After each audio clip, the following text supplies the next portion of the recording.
Welcome to another codesing.org project. This is a level 3 project, another cryptography lesson on a Caesar cipher using a secret key. So you can find that at codesing.org/Caesar_cipher_key. So this is similar to the Caesar cipher one, but it makes it a little bit more secure. So we'll see how this variation works. If you head on over to codesing.org, level 3 code, Caesar cipher with secret key. So this one you will need to type in a message like the regular Caesar cipher. So and we will attack at dawn. Why not? And then a key. So a key can be any word or phrase. We'll use, bomb. I'm going to attack with bomb, so we'll use bomb. Alright. We submit, and you can see the secret key that you would need to pass on to the person who's going to unscramble your message. And then the secret message, which looks like nothing until you have the secret, the message key, and it'll reference to show you that A converts to B, B converts to O, C to M, and so on.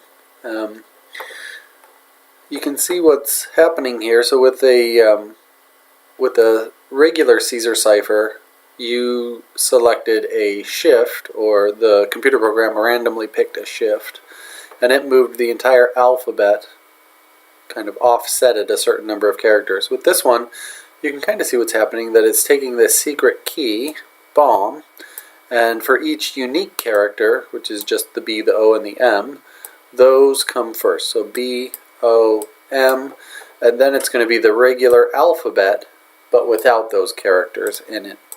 So we have B, O, M, and then we go A, and then instead of B, because we already have B, it goes to C, D, E, F, G, H, I, J, K, L, and then you can see O is also missing because we already have O, and M as well. So the M and the O are missing because we used those as our secret key. So it's fairly easy if you just give somebody the secret key, that they can build their own message key fairly easily. You write out the alphabet, you put the unique characters of the secret key, and then you start writing the alphabet and just exclude those letters. So kind of an interesting idea for cryptography, but you can see once you run out of all the letters in your secret key, it matches exactly. So sometimes you might want a secret phrase, a longer phrase, instead of just one short word. But let's see how Python does this for you. So if we get the code, select it, and copy, open Spider and paste it in, we can see that in this one there's no random assignment, so we don't even need to import random at the beginning of this one. It's just going to use that secret key that you entered and use that to make the first part of the encryption list, and then we'll append the rest of the alphabet. So let's go through and check this out. So we got the inputs. Somebody's got to input the message and input the key. We've seen that a lot. It's going to convert the message to a lowercase message so that it's not encrypting capitals and lowercase separate. And it's going to do that, the same thing with the key. So if somebody put in capital letters on their key, it'll convert the key to lowercase as well. And much like with the regular Caesar cipher, it's going to first make a key. So the list for the key, we have a Python list, and it's empty at first, and we're going to append as we loop through all of the letters in the key and append them to this list. So it's going to take a letter. So in my example, I typed in bomb. It'll take B, and if B is in the alphabet, so if it's a letter and it's not in the key already, then it will append it. And that's how we get B-O-M at the beginning of our key, but not the second B. The second B would violate this letter not in key temp, because the letter is already in there. So why don't we just take a peek at that. I'm just going to comment out the last section here with triple quotes. and that'll keep Python from running that piece, and we can just watch the key build. So we'll do print the letter, so we know what letter we're working on, and I will print the key temp so we can watch it being built as it loops through. And then at the end we can print maybe a space and the final key. So I will enter my message, I don't know, would I put attack at dawn or something, and my key is bomb. So let's do that, and we can see that it's going to loop through each of the letters in the key phrase, and if they are in the alphabet and not in the key already, it will add them. So it finds B and adds it, O adds it, finds the M, adds it, and then the final B it does not add because B is already in there. So that is going to set the beginning of our encryption alphabet. It's pretty straightforward. What else do we have? So simple to build the key. Next, we're going to build the second half of our list. So if we look at what we did here, we basically built this BOM beginning, and now we need to add the rest of the alphabet, but be careful not to add the characters we've already used. So this is going to set alphabet with key is going to be a new Python list, and at the beginning it's going to be equal to key. So it's going to take this, and that is going to be alphabet with key to start, and then we are going to loop through the alphabet, and if the alphabet is not already in the key, right, as we go through A, B, C, D, if it's not already in the key, it'll append it to the list. And then at the end, we're going to zip that together in a dictionary with the regular alphabet and then this new encryption alphabet that we created. So let's watch that happen. So print item, and let's do the print alphabet with key, and we can watch it build the rest of the alphabet as well. And then at the end, let's print out this print message dictionary. Let's run that, and we'll do the same attack at dawn and bomb. And it printed out a bunch because we're watching every step of this loop run. So we can see it started out with bomb, and then it's going to run through A, and since there's no A already, it'll append it. The next the step here was B, but since B is already in it, it didn't append, and there's nothing to print out. It'll go to C and append C, and D, E, F, G, H, I, J, K, L, and then this is where we get to M. You can see it skipped M because M is already in the alphabet key. So it checked, is that letter, if the letter is not in the alphabet key, then append it. But it is in the alphabet key, so it skipped the programming steps below the if statement.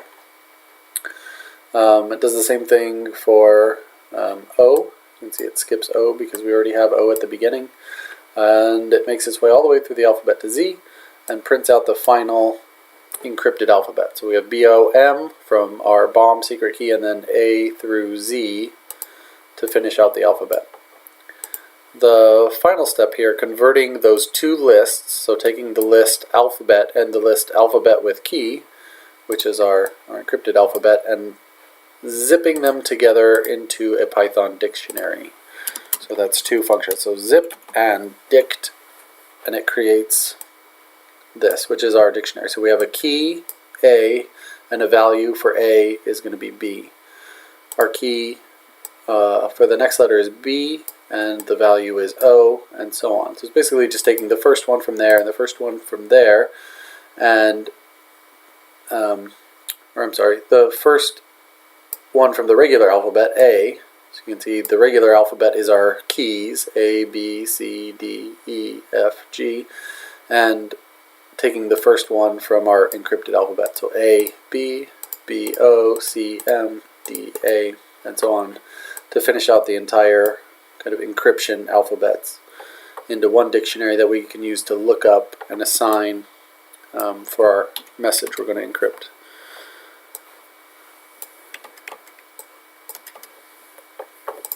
Right, so we have our dictionary that we can use now for encoding our message, and we are going to create a new list. So we have an empty list, encoded message list, and so this is going to be looping through each letter in the message that the user typed in, and if the letter is blank, it's going to keep a blank. If the letter isn't in the message dictionary, it's going to just append the letter. So like we saw in the Caesar Cipher, if they put in punctuation or numbers or anything that's not a letter, it will just append whatever that is back in. So if they put a period, it'll just append in a period. If they put the number 1, it'll just append number 1 to our list. And then this last step is if the letter is in the message dictionary, so if they just typed in a letter, it will look up the replacement. So if it finds an A, it'll replace it with B. If it finds a B, it'll replace it with O, and then append that replaced value to our list. So why don't we print the encoded message list? Why don't we do that after every loop, and we can watch it. We can just watch it build that encoded message list.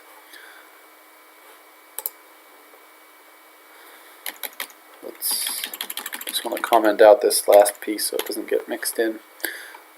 So let's just run it. Let's see what we're doing. So message is was it attack at dawn and bomb. You can see it's looking through my phrase attack at dawn, and it looks up the A and finds that A is going to be replaced with B and appends that to the list. The next one is a T, and we can look up in our dictionary that T gets appended with just T again. So it puts the T in there. Same thing for the next T, and the A is going to be looked up in the dictionary, and it will find the value is B, so it appends that. It appends M next, which will be our, are we getting M from O, C. The C and attack converts to M, and then the K, where is K? K converts to I. And you can see it's using this dictionary to take every letter in our message and convert it to its encrypted pair. And for spaces, it just puts in spaces. And I didn't put any punctuation, but it would just replace the punctuation as itself. So that's what that loop is accomplishing. And then at the end, these last two steps, as I showed in the Caesar Cipher video, they're just making it print out pretty. So instead of getting a list like this, it's looping through and just appending them to one string. So it's looking at every letter in the encoded message and just appending that to itself. So instead of getting a list like this, you're going to get a nice message at the end. So let's run the whole thing. We can check it out. Sorry, here we go. All right. We will attack at dawn again and bomb.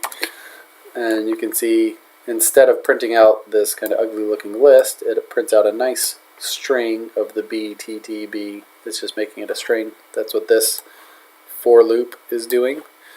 And then the message key is printing out also nicely. Instead of being in a dictionary format like this, with the brackets and the quotes and the colons, it's just looping through and saying print out the key, print out a nice equal sign, and then print out the value from the dictionary. So I think that's it. It's kind of neat, a small variation. You know, there's lots of other variations. You can research cryptography online and see if there are other changes you can make to this code to make it more secure. Maybe using a longer key. Test out a few different ones and see which ones encrypt better. If you write some code that's pretty cool, you want to share it with everybody, if you've come up with a cool variation, you You can email it to info@codezing.org, and I'll post it to the site, give you credit. If you have any questions, you can put them in the comments to the video, or email the team again at info@codezing.org. We'll try to answer those questions as well. So, all right, have fun coding.